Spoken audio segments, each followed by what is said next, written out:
এয়া চাওকচোন, শুকান মাছ আনিছিলোঁ বজাৰৰ পৰা। চবৰে কাহ চৰ্দি, শুকান মাছ কেইটামান ধুনীয়াকৈ গৰম পানীত দিলোঁ। দি পেলাই এইটো ভালকৈ ধুই কৰি পেলাই এইটো বঢ়িয়াকৈ পৰিষ্কাৰ কৰি ল'ব লাগে। পৰিষ্কাৰ কৰি লৈছোঁ, ধুই লৈছোঁ।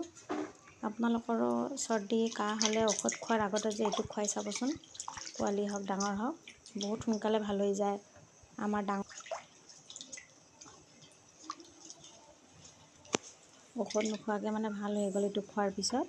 আপোনালোকে ট্ৰাই কৰি চাব। ঔষধেতো ইমান ভাল নকৰে মানুহৰ। ঔষধ খাব লাগে, আগতে ঘৰেলু বস্তুবিলাক ট্ৰাই কৰি চাব লাগে ন। তাৰপিছতে ঔষধ খাব লাগে। ইয়াতে মই তেলত কালাজিৰা দি দিছোঁ। মাছকেইটা ধুই ৰাখিছিলোঁ, তাৰপিছত ফ্ৰাই কৰি লৈছোঁ।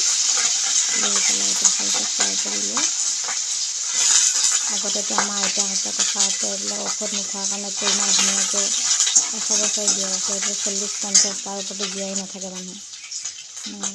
ঘৰলৈ নক্সা আগতে কৰি ল'ব লাগে। তাৰপিছত দিলোঁ আদা নহৰু জলকীয়া দিলোঁ, বেছিকৈ দিছোঁ দেই নহৰু অকণমান।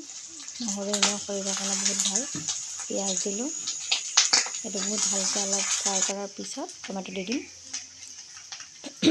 আপোনালোকেও যদি, এতিয়াতো চবৰে ছিজন কাহ চৰ্দিৰ, জ্বৰৰ কাহ চৰ্দি হ'লে এইটো আগতে খুৱাই চাবচোন।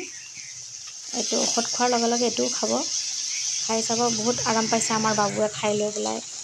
বাপেকেও আৰাম পাইছে, বাবুও আৰাম পাইছে, বহুতেই আৰাম পাইছে। এইটো ভাজা হৈ গ'ল, ফ্ৰাই হৈ গ'ল। এতিয়া গৰম গৰম পিচি দিম আৰু অকণমান ঠাণ্ডা কৰি ল'ব লাগে। বেছি গৰম নহয়, মিক্সিত বেয়া হৈ যাব ন। অলপমান গৰম গৰম থাকোঁতে পিচি দিওঁ।